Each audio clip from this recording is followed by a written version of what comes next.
जल बिना तर पे मछरिया न हमके तर पैहा शिव गुरु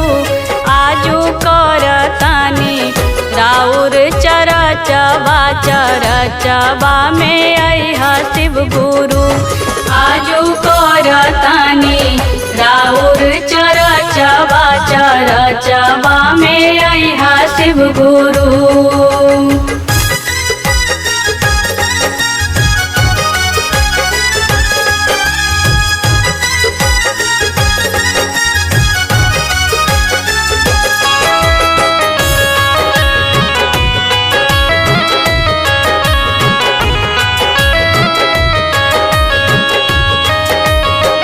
कगबा से भेजब संदेशवा संदेशवा सुन के अइहा शिव गुरु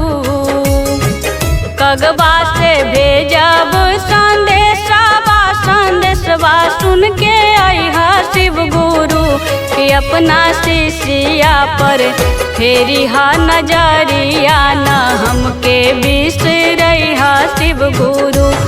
आजू करतानी राउर चरचबा चरचबा में अइहा शिव गुरु।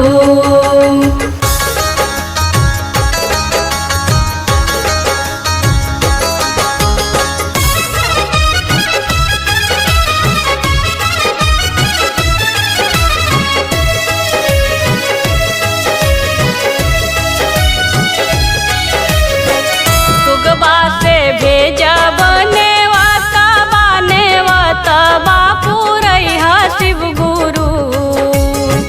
सुगबा से भेजब नेवतबा पुरइहा शिव गुरु सराह जो हत बानी धई के असरबा न बतिया भूलइहा शिव गुरु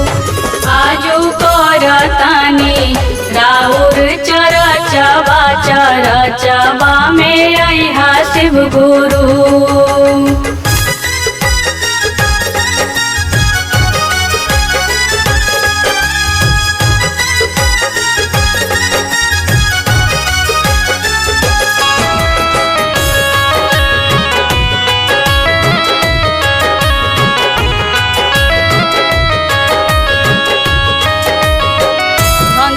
धतुरबा बेला पतिया के भोगबा लगइहा शिव गुरु भंगिया धतुरबा बेला पतिया के भोगबा लगइहा शिव गुरु तोरो मिस्त्री के संग बदमवा के भोगबा लगइहा शिव गुरु आजू करतानी राउर चरचबा चरचबा में अइहा शिव गुरु।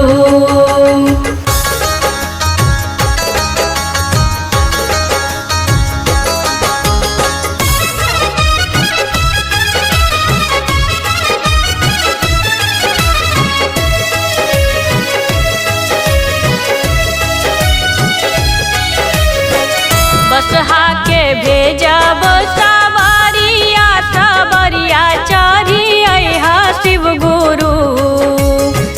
बसहा के भेजब सवारिया सवरिया चढ़ी अइहा शिव गुरु त मन में लागल बाटे हमरो सरधबा सरधबा पुरइहा शिव गुरु आजू करतानी राउर चरचबा चरचबा में अइहा शिव गुरु जल बिना तर पे मछरिया न हमके तर पैहा शिव गुरु जल बिना तर पे मछरिया न हमके तर पैहा शिव गुरु आजू करतानी राउर चरचबा चरचबा में अइहा शिव गुरु